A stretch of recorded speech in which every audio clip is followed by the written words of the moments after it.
Jamaah sekalian, Bismillahirrahmanirrahim. Assalamualaikum warahmatullahi wabarakatuh.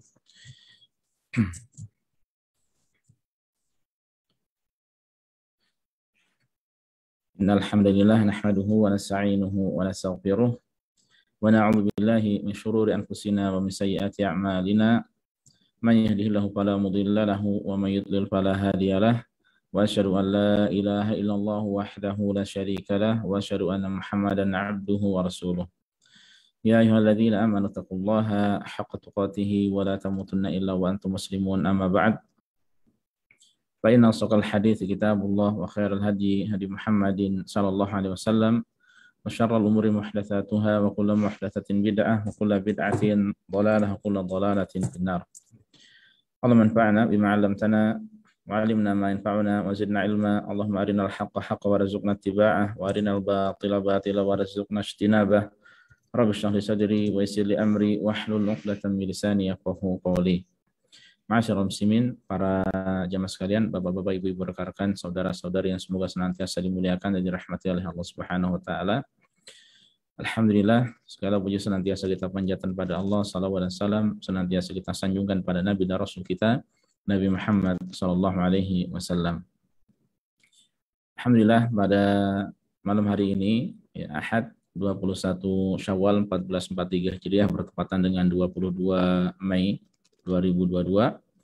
Alhamdulillah kita dipertemukan oleh Allah Subhanahu wa taala, di mana insyaallah pada pertemuan kali ini bersama-sama kita akan melanjutkan kajian dari kitab Ashrun Mujibatun Linajat atau 10 faktor keselamatan di dunia dan di akhirat karya Syekh Abdul Razak Al-Badr hafizahullah taala. Dan alhamdulillah kita sudah membahas 2 poin dari 10 poin dari faktor keselamatan. Yang pertama yaitu mengesahkan Allah dan ikhlas dalam beribadah padanya semata. Kemudian yang kedua yaitu mengikuti sunnah atau petunjuk tuntunan Nabi kita Nabi Muhammad SAW.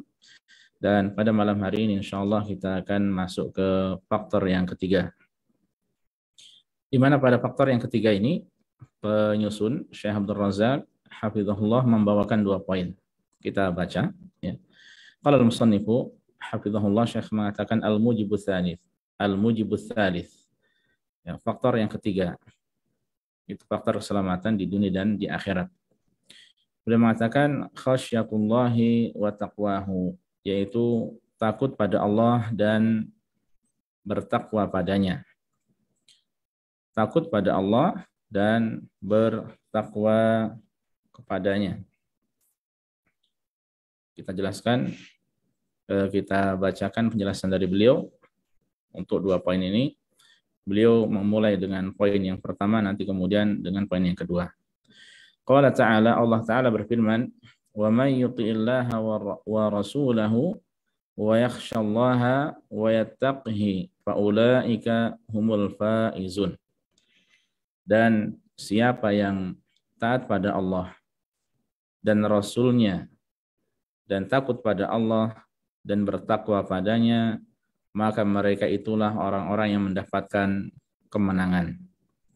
Orang yang sukses, yang berhasil dengan sesungguhnya, orang yang benar-benar mendapatkan kemenangan. Fadzakarallahu fi hadhil ayati umuran la tahsulul fawzu walan najatu walal falah illa biha. Allah Subhanahu wa taala dalam ayat tersebut menyebutkan beberapa perkara yang mana tidak akan didapatkan kemenangan, keselamatan, kemudian juga keberuntungan, melainkan dengan memperhatikan beberapa poin tersebut. Wahia, yaitu pertama taatullah, taat pada Allah, wa ta'atu rasulih sallallahu alaihi wasallam, taat pada rasulnya, yaitu dengan cara bittiba'i sunnatihi, dengan cara mengikuti petunjuk beliau sallallahu alaihi wasallam, dan ini sudah kita bahas pada pertemuan sebelumnya, ya, wa taqaddam, sudah kita bahas sebelumnya. Wal amrani al-akharani, dan 2 perkara selanjutnya yaitu khasyatullahi wa taqwahu, takut pada Allah dan bertakwa padanya.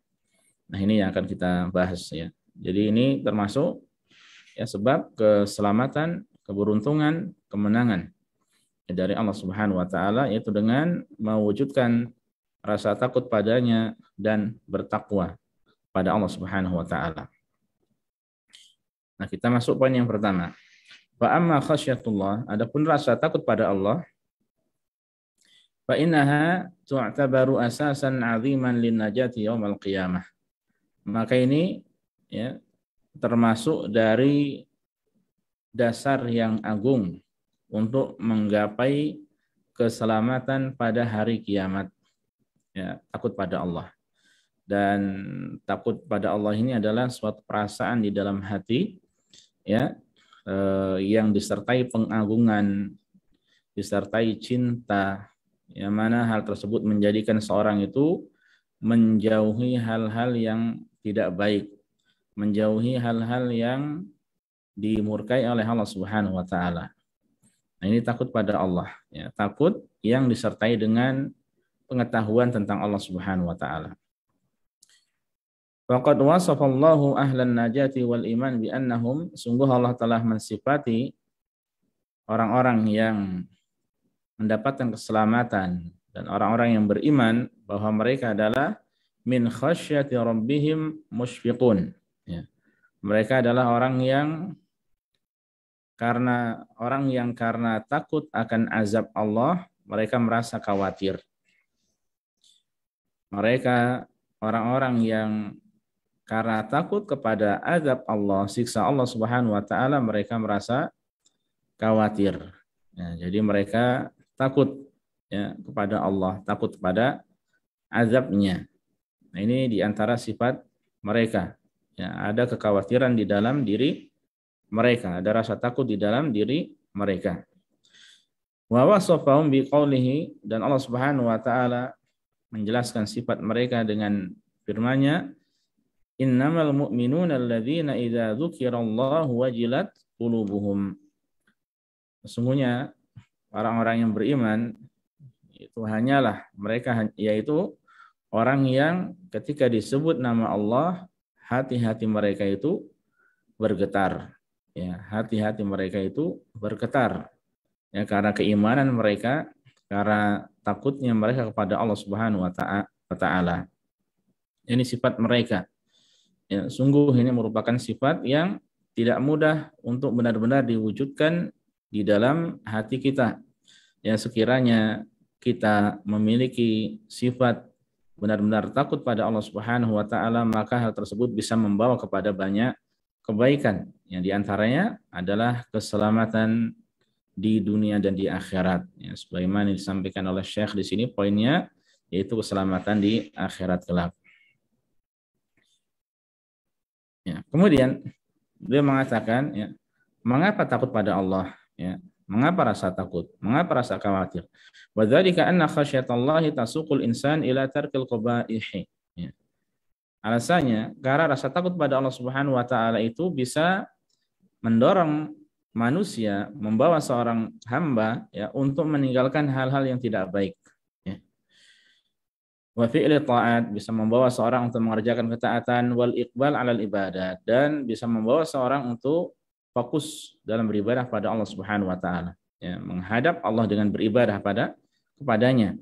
Ya, kalau seorang takut pada makhluk, maka dia akan menjauh dari makhluk itu. Ya, seorang takut dari contohnya binatang buas, maka dia akan menjauh darinya.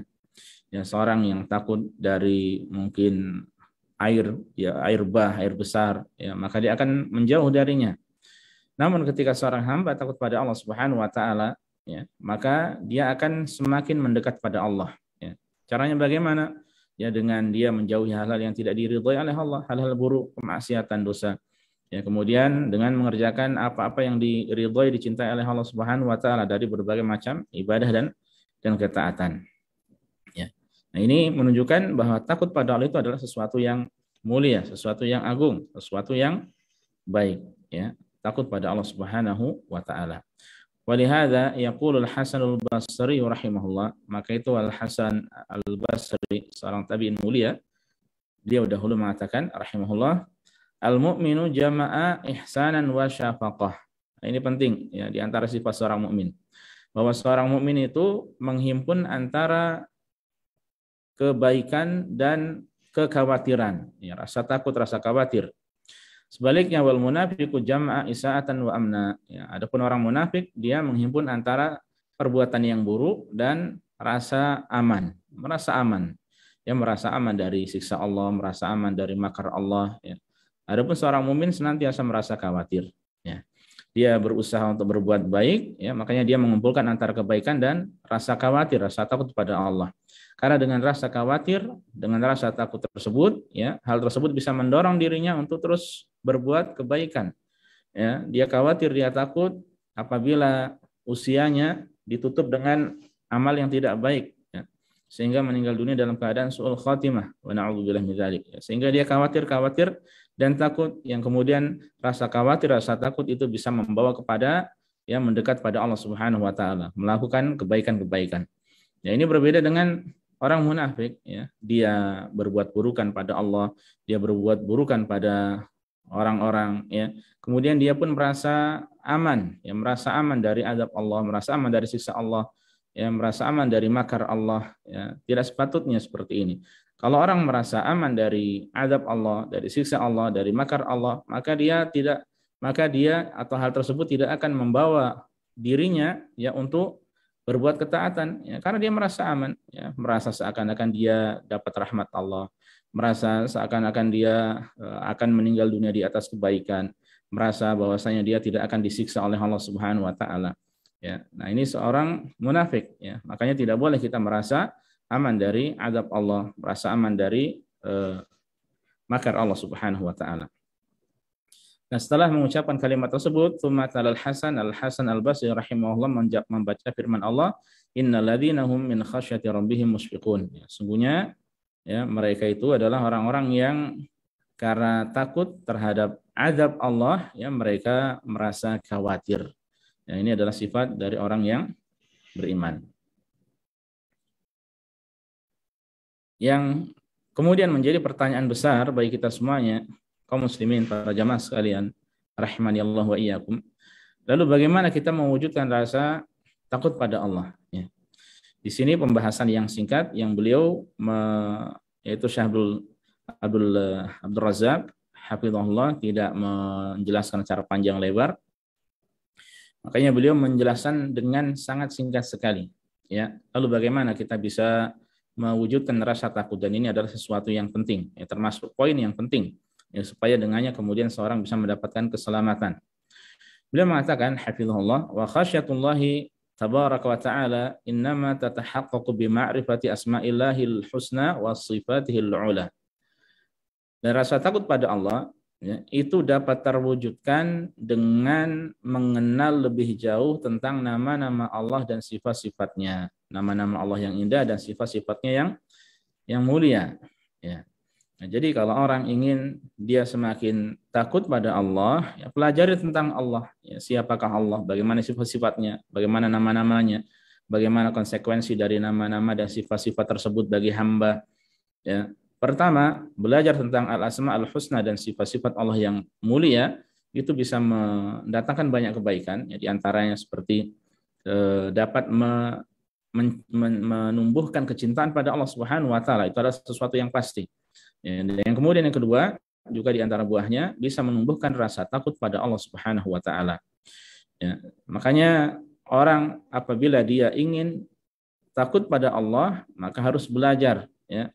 Rasa takut antara orang yang awam, ya, dengan orang yang belajar, yang berilmu, ya, maka berbeda, ya. Dan ketika seseorang ingin semakin takut pada Allah Subhanahu wa taala, maka dengan belajar, ya, ini rasa takut yang banyak mendatangkan kebaikan-kebaikan, ya, dan itu digapai dengan belajar, ya, dengan membaca. Di antaranya di sini sampaikan tentang nama-nama Allah dan sifat-sifatnya, ya, Asmaul Husna dan sifat-sifat Allah yang mulia. Ya, seperti saya kasih sebuah contoh. Ya, seseorang ketika dia mengetahui bahwasanya Allah itu maha segala-galanya, Allah memiliki nama-nama yang indah dan sifat-sifat yang mulia, ya, di antaranya Allah itu maha merahmati, ya, Allah itu maha menerima taubat. Ya, Allah itu di satu sisi Allah itu maha keras azabnya. Allah Subhanahu wa taala maha cepat hisabnya, perhitungannya, bahwasanya Allah juga memiliki azab yang pedih, yang keras nanti pada hari kiamat. Ya, ini semuanya kalau didalami dan diresapi, ya, maka seorang hamba akan tumbuh di dalam hatinya keimanan dan akan menjadikan dirinya benar-benar takut pada Allah, ya, takut yang disertai dengan kecintaan padanya dan pengagungan terhadapnya. Ya, sebagaimana seorang juga ketika mempelajari tentang nama-nama Allah seperti As-Sami yang maha mendengar, ya, Al-Basir yang maha melihat, Al-Khabir yang maha tahu, Al-Alim yang maha tahu, ya, maka dia akan memahami ya lebih dalam bahwa konsekuensi dari nama-nama tersebut, ya, itu ada padanya sifat-sifat, ya, berarti Allah Subhanahu wa taala dimanapun kita berada, ya, akan mengetahui apa yang kita lakukan, akan mendengar apa yang kita ucapkan, ya. Allah akan mengetahui segala sesuatu yang kita kerjakan, baik yang secara sendirian yang kita lakukan di kala sendiri atau di tengah manusia.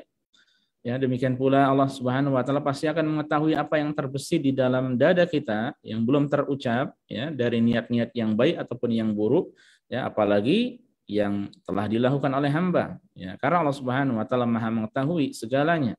Apa yang akan dilakukan, yang sedang dilakukan, atau apa yang telah dilakukan, Allah Maha mengetahui semuanya.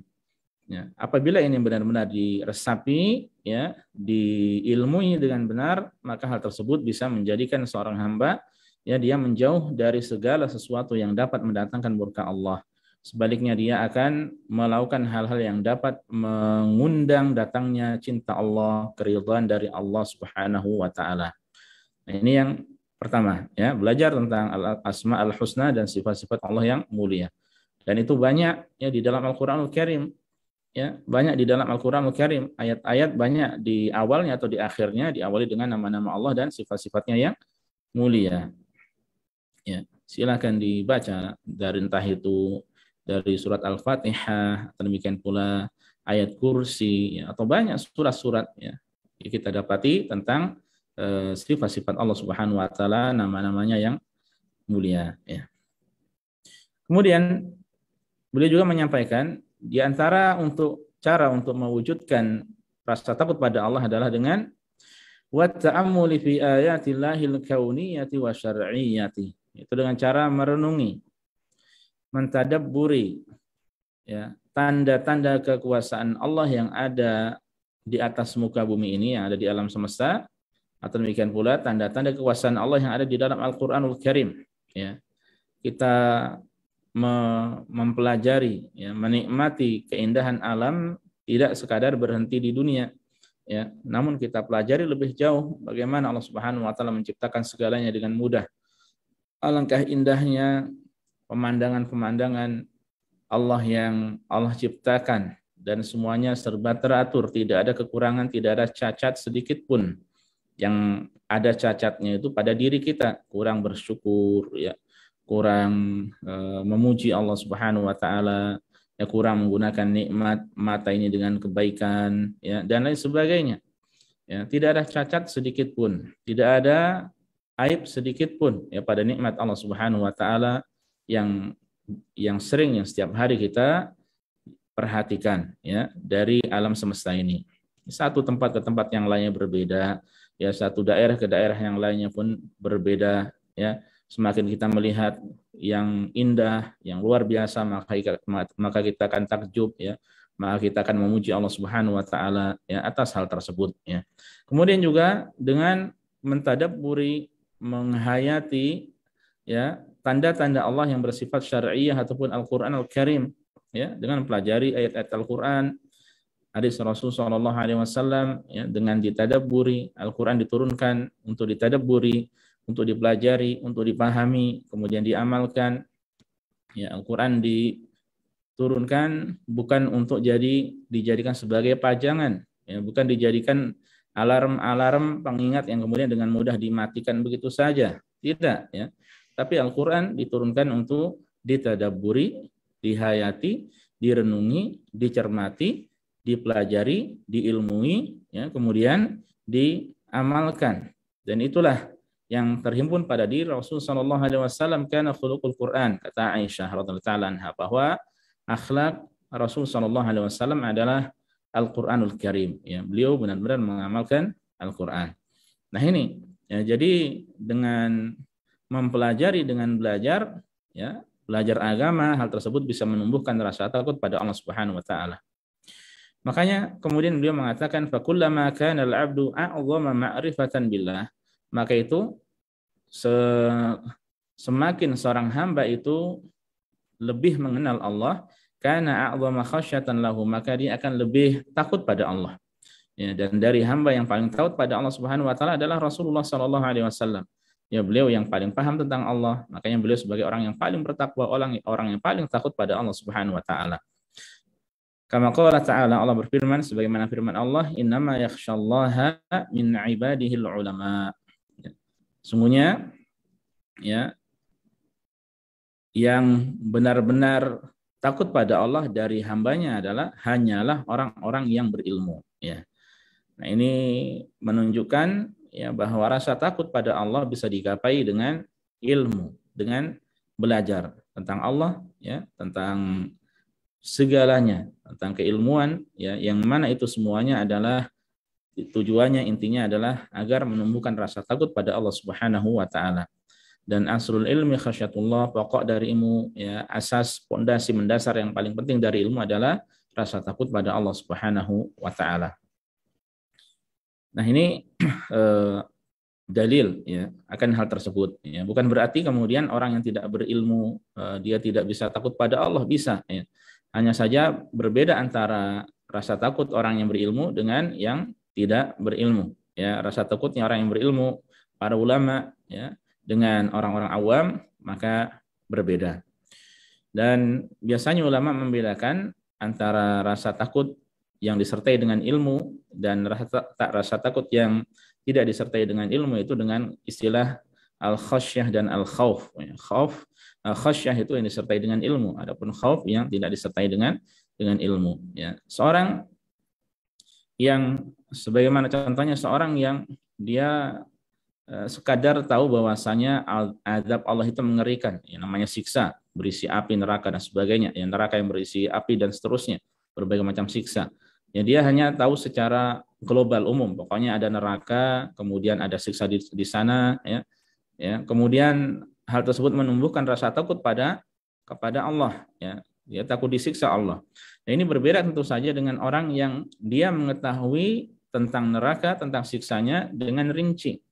Ya, dia mengetahui perinciannya, bagaimana dia tahu sebab-sebab orang diazab di neraka, dia mengetahui bagaimana cara selamat dari api neraka, ya, dia mengetahui perincian neraka dari azab yang rendah, demikian pula bagaimana azab-azab yang lainnya yang begitu berat, ya, demikian pula bagaimana dia mengetahui bagaimana kedudukan orang-orang munafik contohnya di dalam neraka, ya, dan lain sebagainya. Nah, ketika dia mengetahui hal tersebut dengan lebih rinci, maka ini akan menumbuhkan rasa takut yang lebih dibanding orang yang pertama tadi, ya.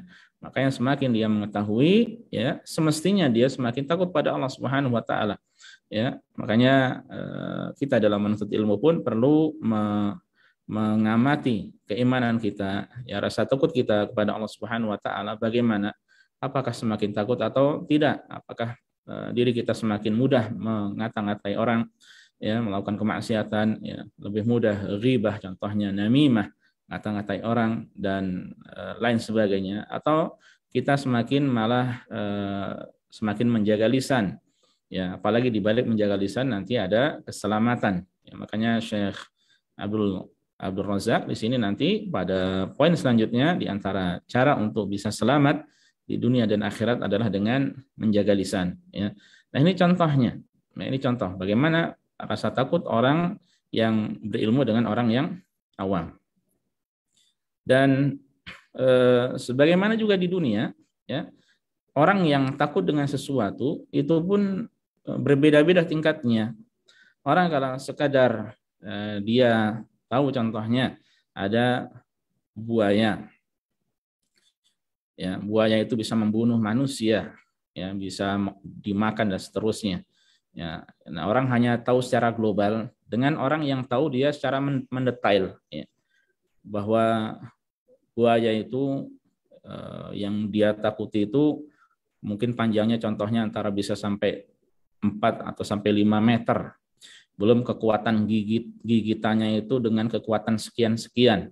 Ya, kemudian dia tahu bahwasanya buaya itu kalau menerkam manusia caranya adalah dengan dibunuh terlebih dahulu, baru dengan dilempar kanan kiri, dibanting-banting dan seterusnya.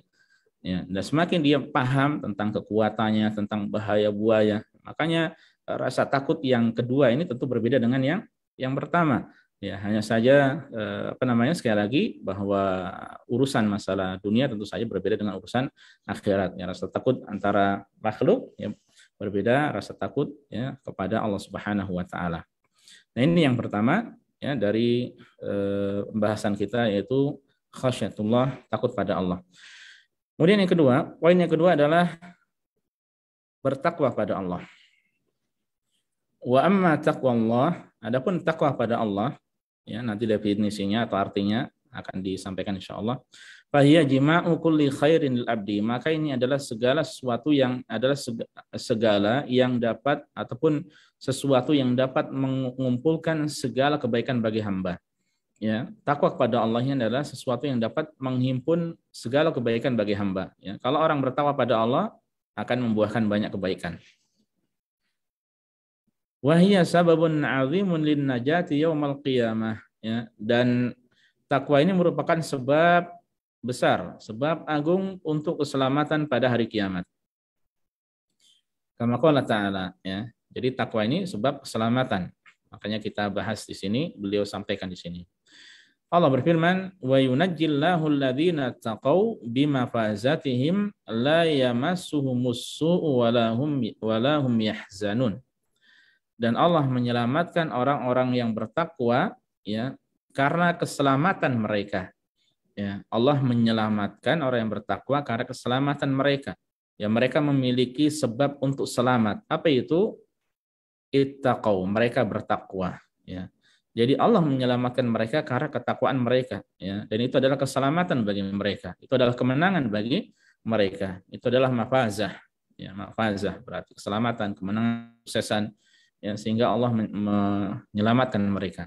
La yamussuhum musuh, mereka tidak akan tertimpa oleh keburukan, tidak tertimpa oleh adab, walahum yahzanun, dan mereka tidak akan bersedih hati, ya. Nah, ini yang Allah selamatkan adalah alladzina taqau, yaitu orang-orang yang bertakwa. Wa qala Allah tabaraka wa taala, Allah pun berfirman, wa najjaynal ladzina amanu wa kanu yattaqun, dan kami selamatkan orang-orang yang beriman yang mana mereka adalah orang yang bertakwa, orang-orang yang beriman dan bertakwa. Nah, ini mengumpulkan antara dua kebaikan, keimanan dan ketakwaan. Kemudian wa qala Allah tabaraka wa taala, Allah pun berfirman juga, wa anjaynal ladzina amanu wa kanu yattaqun, dan kami menyelamatkan orang-orang yang beriman dan bertakwa, ya. Mirip dengan ayat sebelumnya.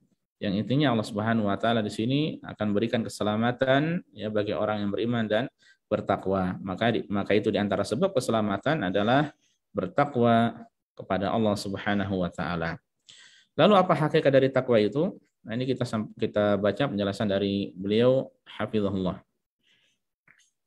Syekh Abdul Razak mengatakan wa taqwa fil asli, dan takwa itu ya secara asalnya ma'khuzatun minal wiqayah, diambil dari kata waqayaqi wiqayah. Al wiqayah itu artinya menjaga, ya, penjagaan. Wa min ahsani ma 'urifat bihi qaulu Talq ibnu Habib rahimahullah. Dan di antara definisi ataupun arti takwa yang paling bagus yang ini dinukil oleh ulama dahulu sampai sekarang adalah ucapan dari Talq bin Hubaib atau bin Habib rahimahullah. Ya, Talq bin Habib atau bin Hubaib ini seorang tabi'ut tabi'in kalau tidak salah, tabi'i atau tabi'ut tabi'in, ya. Termasuk generasi dahulu. Lama su'ila, tatkala beliau ditanya, sif lana taqwa, jelaskan kepada kami apa itu takwa, ya. Nah, beliau mengatakan faqala at-taqwa amalun bi ta'atillah. raja'a rahmatillah ala nurin minallah. Wa taqwa tarku ma'siyatillah. Makhafata iqabillah ala nurin minallah. Takwa itu artinya melakukan ketaatan kepada Allah. Ya, jadi ada perbuatan mengerjakan, melakukan. Apa yang dilakukan? Ketaatan kepada Allah. Segala ketaatan yang baik-baik dikerjakan, diamalkan. Ya, terutama yang wajib. Ya, kemudian selanjutnya baru yang dianjurkan. Raja rahmatillah karena mengharap rahmat Allah. Ya, di atas cahaya Allah. Ya, jadi melaksanakan ketaatan pada Allah ya, karena mengharap rahmat Allah ya, di atas cahaya dari Allah. Ya, di atas petunjuk dari Allah, di atas ilmu. Kemudian takwa juga kata beliau adalah meninggalkan kemaksiatan pada Allah karena takut hukuman Allah di atas cahaya dari Allah. Ya, jadi tadi ada aksi mengerjakan dan di sini ada aksi meninggalkan. Apa yang ditinggalkan yaitu kemaksiatan pada Allah. Karena apa? Karena takut hukuman dari Allah Subhanahu wa taala di atas cahaya Allah berarti ya di atas petunjuk, ya di atas ilmu. Ya, dan ini pun menunjukkan bahwa seorang tidak bisa benar-benar bertakwa kecuali ya dia berilmu, dia memiliki ilmu. Ya, karena dengan ilmu dia akan tahu mana saja yang merupakan ketaatan dan mana saja yang merupakan kemaksiatan. Ya, makanya seorang contohnya dalam bidang muamalah, ya, dia ingin buka toko, dia akan bisnis. Dia tidak bisa benar-benar bertakwa dalam bisnisnya kecuali kalau dia belajar. Ya. Secara asal muamalah itu dibolehkan, secara asal jual beli itu dibolehkan, ya, kemudian ada hal-hal yang dilarang. Nah, dia pelajari apa saja yang dilarang, ya, supaya dia bisa ya benar-benar bertakwa kepada Allah dalam muamalah, dalam urusan bisnis, dalam masalah jual belinya. Ya. Makanya banyak dari atau sebagian dari kaum muslimin atau bahkan banyak dari kaum muslimin yang ketika tidak memedulikan hal ini, tidak memiliki modal, maksudnya tidak berilmu, ya, ketika sebelum ikut andil ataupun masuk dalam dunia bisnis, akhirnya apa? Terjerumus ke dalam banyak kemaksiatan pada Allah, ya. Karena apa? Karena tidak belajar, ya. Dan contoh nyatanya seperti orang yang praktek jual beli online, ya, banyak dari mereka yang menerobos larangan-larangan Allah, ya. Padahal bisa jadi mereka adalah orang yang rajin sholat, mereka adalah orang yang berpeci, bersorban, bisa jadi bercadar, ya, untuk akhwatnya, ya, bisa jadi berpakaian syar'i. Namun ketika tidak belajar tentang apa saja yang halal, yang haram, terkhusus yang haram, ya, maka akhirnya bisa terjerumus ke dalam kemaksiatan. Ya, ini bukti jelas bahwa orang yang ingin bertakwa ya butuh ilmu, butuh belajar supaya dia bisa memilah dan memilih mana yang merupakan amal ketaatan dan mana yang merupakan amal kemaksiatan. Yang ketaatan dia dikerjakan, kemudian kemaksiatan ditinggalkan, maka itu hakikat dari takwa pada Allah Subhanahu wa taala. Wala syakka anna man adda faraidul islami wa wajibatid din wajtanabal muharramati wal athama fa innahu huwan naji al muflih fid dunya wal akhirah. Dan tidak diragukan lagi bahwa orang yang melaksanakan kewajiban-kewajiban di dalam Islam, ya, kemudian dia melaksanakan kewajiban-kewajiban dalam agama, dia meninggalkan atau menjauhi hal-hal yang haram, menjauhi dosa, maka tentu saja ini adalah orang yang an-naji. Ya, naji itu artinya orang yang selamat. Ya. An-najat, keselamatan. Yang selamat an-naji. Ya. Al-muflih, yang beruntung. Baik di dunia, demikian pula di akhirat. Ya. Bertakwa pada Allah tadi adalah melaksanakan perintah, menjauhi larangan dengan dasar ilmu. Ya, orang tidak mungkin bisa tahu wudu, tidak mungkin bisa tahu sholat, tidak tahu dua syarat diterimanya atau sahnya ibadah, ya, kecuali dia dengan belajar. Ya, atau orang tidak yang ingin haji tahun ini contohnya tidak mungkin bisa hajinya benar-benar diterima oleh Allah atau hajinya sah, ya, kecuali dengan belajar manasik haji. Ya, dan belajar manasik haji tidak simple atau tidak instan satu kali kemudian selesai semuanya, tidak, yang butuh perlahan-perlahan. Ya, di satu sisi supaya dia lebih banyak tahu tentang ilmu seputar haji, di satu sisi yang lainnya supaya dia lebih mengagungkan ibadah yang akan dia kerjakan.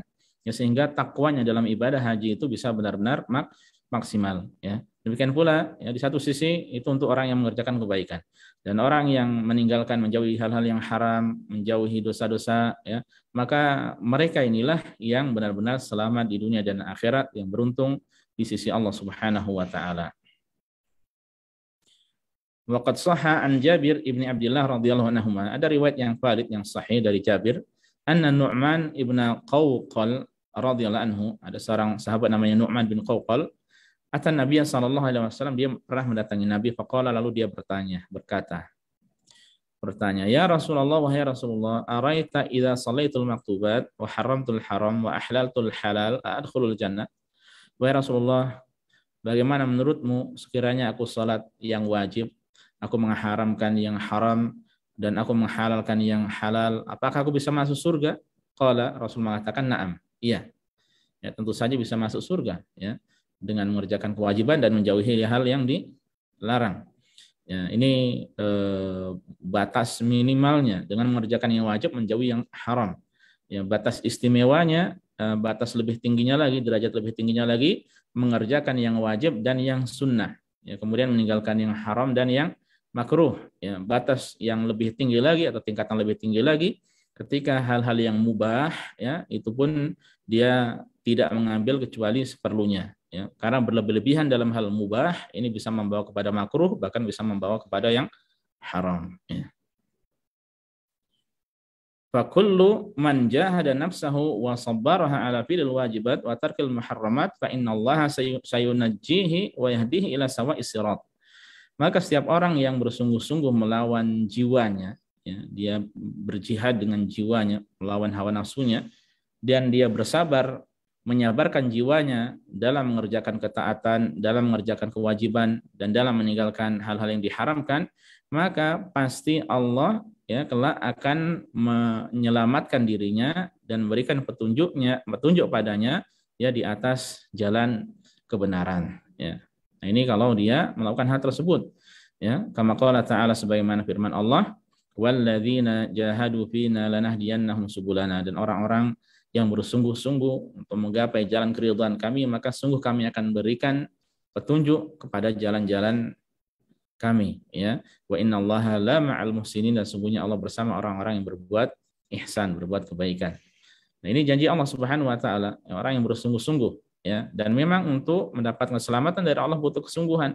Bisa benar-benar mentauhidkan Allah butuh kesungguhan, bisa benar-benar mengikuti petunjuk Rasulullah SAW butuh kesungguhan, bisa benar-benar takut pada Allah, yang mewujudkan takut pada dirinya, takut pada Allah itu butuh kesungguhan, benar-benar bertakwa, ya, dengan mengerjakan perintah dan menjauhi larangan itu butuh kesungguhan. Ya, orang yang benar-benar sungguh, maka Allah akan bukakan jalan petunjuk baginya. Wa hadzal fi'lu lil ma'mur wa tarku lil mahdhur la budda an yakuna ala nurin wa ilmin. Ini poin penting yang beberapa kali kita singgung tadi. Dan perbuatan untuk melakukan yang diperintahkan dan meninggalkan yang dilarang itu harus di atas cahaya, di atas ilmu, ya.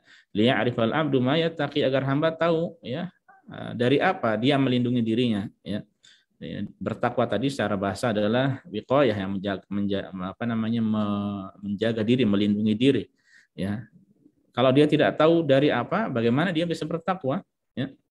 Kama qala ta'ala, sebagaimana Allah berfirman, wa kadzalika auhayna ilaika ruham min amrina ma kunta tadri mal kitab wal iman walakin ja'alnahu nuran nahdi bihi man nasya'u min ibadina.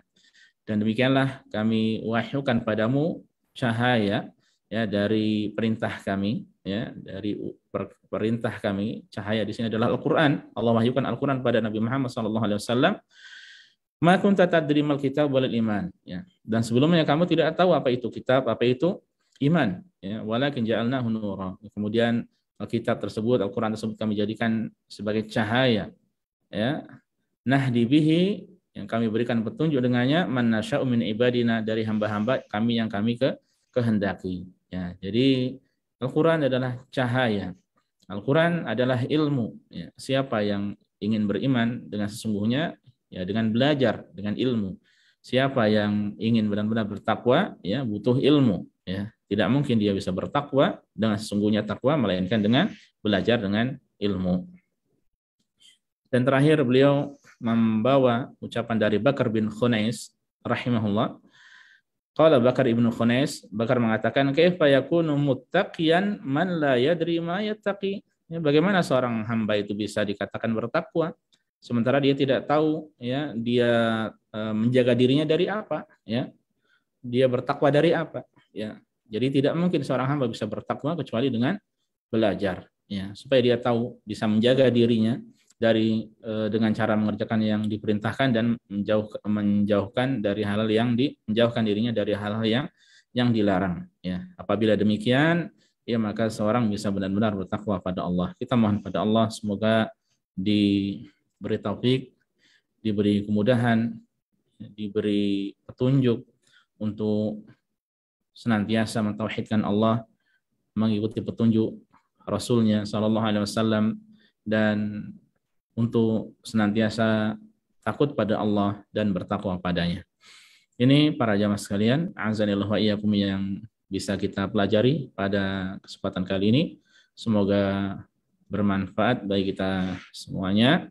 Ya, kalau ada pertanyaan dipersilahkan disampaikan. Fadhal Abu Rumaisa kalau ada. Wassallallahu ala nabiyina Muhammad wassalamu tasliman katsiran. Bismillah, walhamdulillah, wassalatu wassalamu ala rasulillah wa ala ahlihi wa sahbihi wa man wala. Syukran wa jazakallahu khairan Ustaz atas ilmu dan faedah yang aku sampaikan. Insyaallah akan menjadi ilmu yang sangat bermanfaat bagi kami. Amin ya rabbal alamin. Ini ada pertanyaan yang masuk Ustaz. Assalamualaikum Ustaz. Barakallahu fiik. Ustaz, afwan izin bertanya Ustaz, berkaitan dengan bersolawat kepada Rasulullah yang diiringi dengan rebana. Apakah hal itu diperbolehkan? Ustaz, syukran wa jazakallahu khairan. Baik, waalaikumsalam warahmatullahi wabarakatuh. Pertanyaan disampaikan bagaimana hukum sholawat yang disertai dengan rebana, ya. Ini termasuk cara juga untuk bisa bertakwa pada Allah, karena salat adalah perintah, ya, bahkan termasuk ibadah yang secara asal kapan saja hamba itu diperintahkan untuk mengerjakannya atau melaksanakannya, ya. Dan ada waktu-waktu yang ditekankan lagi, ya, seperti malam Jumat dan hari Jumat, ya. Kemudian di salat jenazah pada rakaat yang kedua, kemudian pada tasyahud awal dan akhir dari ibadah salat kita setiap hari, ya, dan lain sebagainya, ya. Yang dipertanyakan lalu bagaimana seandainya seorang dalam hal kaifiyah, dalam hal mengamalkannya itu dengan tata cara dibaringin dengan rebana. Kita lihat coba bagaimana penjelasan ulama, ya. Karena masalah salawat ini sudah sempurna, termasuk bagian dari agama yang telah sempurna tata caranya, ya, dari Rasulullah SAW, ya. Nah, ternyata kita tidak dapati Rasulullah SAW ataupun para sahabat melakukan hal seperti itu, salawat dengan rebana, ya. Seandainya ingin salawat, ya tinggal bersalawat saja, ya, secara asal, sekali lagi kapan saja waktunya. Kemudian yang kedua, ya, ada waktu-waktu yang ditekankan, ya, dan itu dengan mempelajari, ya, hadis-hadis dari Rasulullah SAW. Seandainya tidak, kita pun tidak diperkenankan meyakini dalam keadaan ini, keadaan itu ada penekanan lebih dalam bersalawat, ini tidak diperbolehkan kecuali dengan dalil, ya. Kemudian untuk masalah rebana juga, di satu sisi, ya, yang kita dapatkan dari keterangan hadis-hadis yang ada, maka itu dilakukan atau dibolehkan hanya rebana saja, ya. Dari sekian alat musik yang dibolehkan rebana, ini di dalam Islam, dan itu pada dua momen. Pertama yaitu pada momen pernikahan, dan yang kedua pada momen hari raya, hari berbahagianya kaum muslimin, dan hari pernikahan itu pun hari berbahagianya juga, terkhusus kedua mempelai, demikian pula keluarga dan sebagainya. Dan kalau kita lihat riwayat-riwayat pun yang melakukannya adalah al-jawari atau al-jariyah, ya, budak-budak wanita atau anak-anak gadis yang masih belia, ya. Jadi tidak dilebihkan lagi, ya. Nah, ini yang kalau kita benar-benar ingin menerapkannya, ya, dan tidak termasuk di situ ketika sholawat kemudian, ya, ada iringan-iringan seperti itu. Sholawat itu simple, mudah, singkat, jangan dipersulit, ya. Simple, mudah, singkat, jangan dipersulit, ya. Termasuk ketika seandainya seorang mendengar nama Nabi Muhammad, ya, maka kemudian kita bersalawat sallallahu alaihi wasallam, simple, ya. Tidak ada sallallahu alaihi wasallam pakai rebana, ya, tidak ada, ya. Jadi kemudian apalagi membuat momen-momen tertentu, ya, kemudian dengan iring-iringan rebana yang disertai salawat pada Rasul sallallahu alaihi wasallam. Ya, law kana khairan la sabaquna ilaih. Seandainya itu baik, maka telah ditunjukkan oleh 3 generasi mulia, para sahabat, tabi'in dan tabi'ut tabi'in, dan nyatanya tidak ada. Wallahu ta'ala alam. Baik, pada pertanyaan masuk lagi Ustaz. Assalamualaikum Ustaz, barakallahu fiik Ustaz. Afwan Ustaz, lewat dari tema Ustaz. Apa hukum perempuan mengenakan abaya yang di dalamnya terdapat perhiasan dan ornamen-ornamen dan itu tertutup dari pandangan laki-laki Ustaz? Syukran barakallahu fiik. Baik. Waalaikumsalam warahmatullahi wabarakatuh. Ya.